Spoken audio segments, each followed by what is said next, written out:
Good morning, good afternoon, good evening, whatever time you happen to be watching this. I hope you're all having a great day. I want to begin our introduction with Cold Dish and try to accomplish two things. Number one, keep running this book through the concept of character, conflict, connection, and theme, the same sort of things that we've been working on with Cold Girls and with the Trail of Lightning. The second thing is discuss a little bit about the idea of how does this fit into the idea of a police procedural or hard-boiled detective mystery or a traditional mystery or any other sort of mystery that we may be dealing with. And I suppose there might even be a third thing here as I go through this thing and go back to what we started the concept of imagination when we started talking about Trail of Lightning, and I want to pick that up as well. And in fact, let's begin there. If you look at the highlighted portion, when you watch TV or film, you are looking at things happening to other people. Prose fiction is something you built up from 26 letters and a handful of punctuation marks, and you alone, using your imagination, create a world and people in it. I think the other thing that happens when you're watching TV or see a film is you are looking at things other people have decided. So, for example, as I'm dealing with this situation here, I am looking at actors and actresses and sets that other people have picked. When I'm reading the book, I get to imagine these people based on the description in the book.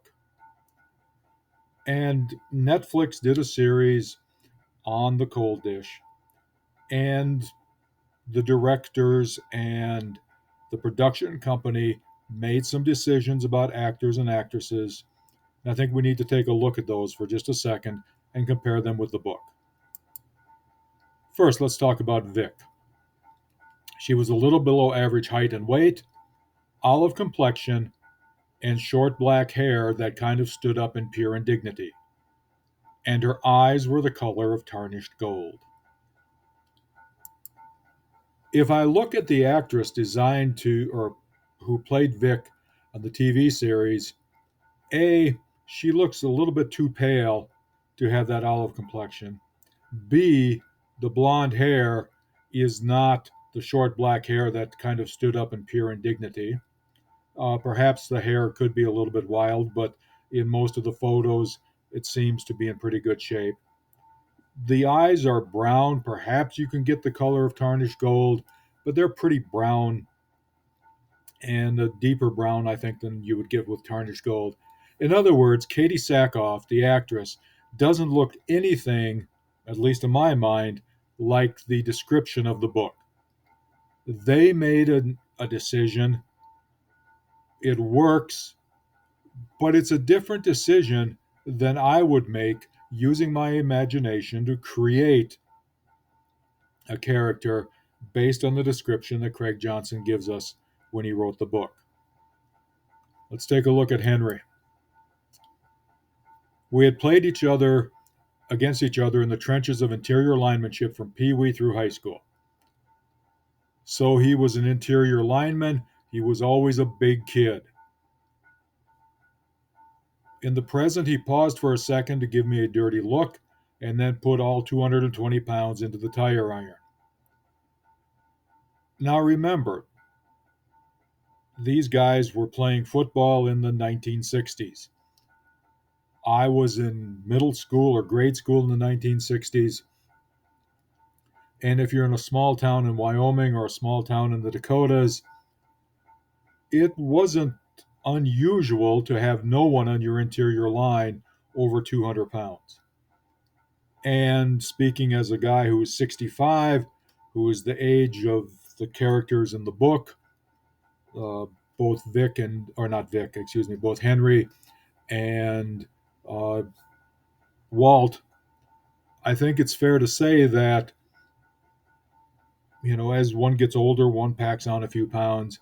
So being 220 pounds now and being 190 or 200 pounds in the high school make perfect sense that they would be interior linemen.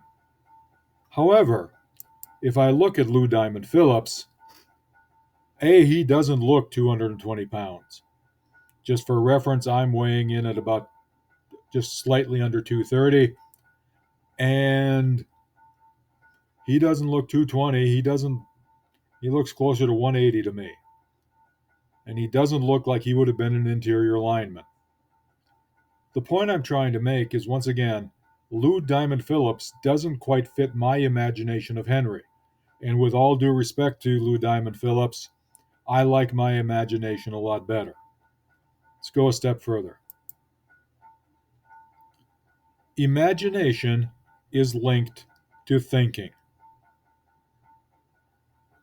Reality and imagination are completely intermixed in our brain, which means that the separation between our inner world and outside world is not as clear as we might think.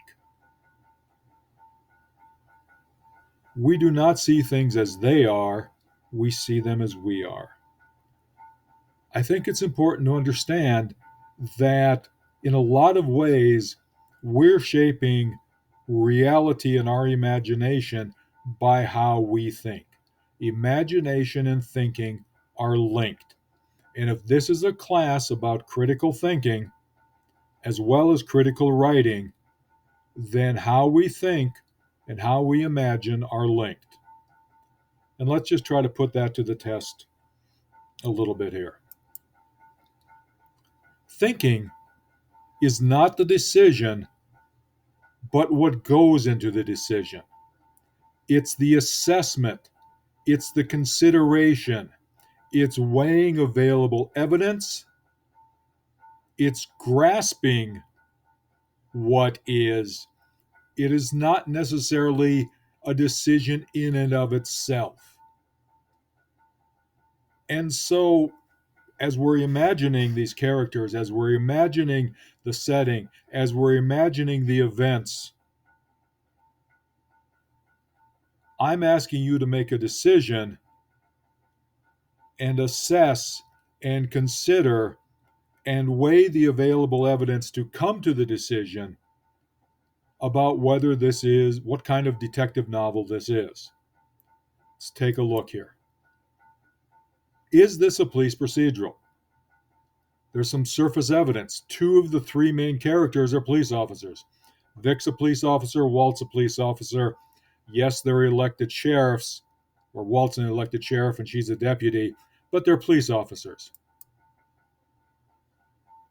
I think there might be a but in here. Part of the thing about police officers is that they're usually competent, and in the police procedural, they're normal, but they're not intellectually brilliant.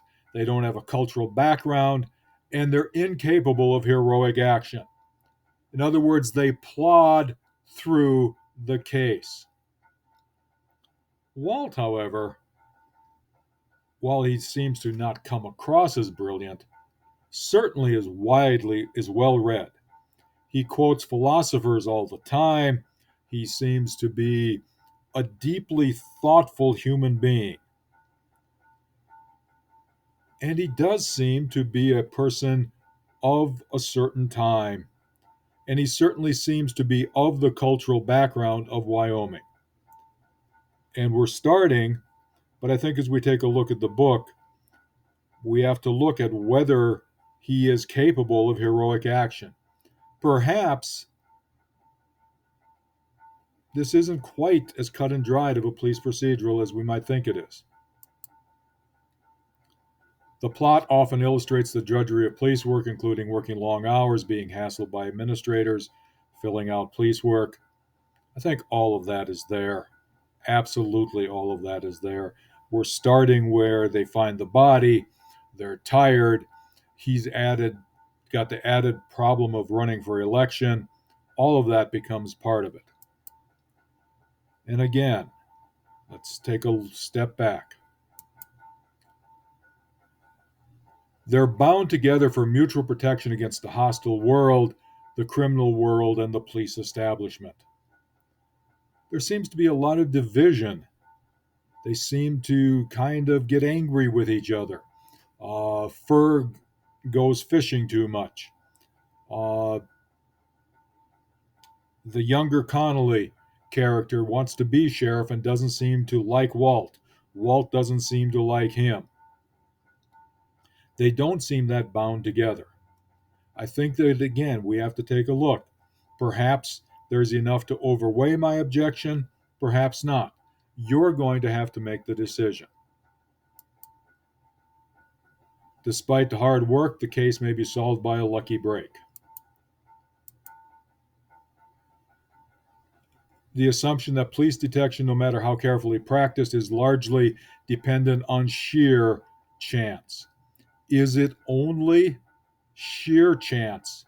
Look, there's going to be luck. Absolutely, positively, there's going to be luck in this novel. But is it luck that Walt created, or that Vic created, or that some other character created by dint of hard work, or did it just fall out of the sky and hit them?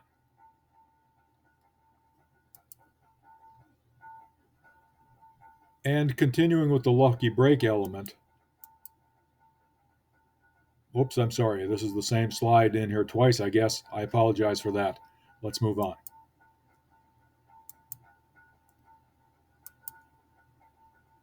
Certainly, whether this is a police procedural goes with the idea of the plot details are depictions of police investigations.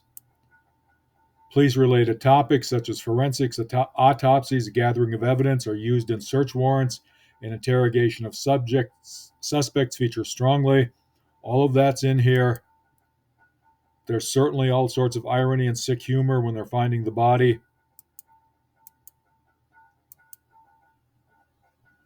But there's a focus on cowboy and Native American interaction. Is it possible this is a Western? Is Walt more like a cop? Or is he a sheriff in Western novels or movies set in the 1860s rather than in 2005 when this book was published? And does Walt follow the law or his own personal code? And if he's following his own personal code, does that shift this away from a police procedural, even though he's a sheriff, into some sort of hard boiled novel? I think all of that's important. And so as we wrap this up, I think it's important to look at whether this is actually a police procedural or whether this is something else. And if it is something else, what is it and why is it that thing? And you are going to have to consider, you are going to have to weigh all of the available evidence, you are going to have to think, and you're going to have to use your imagination.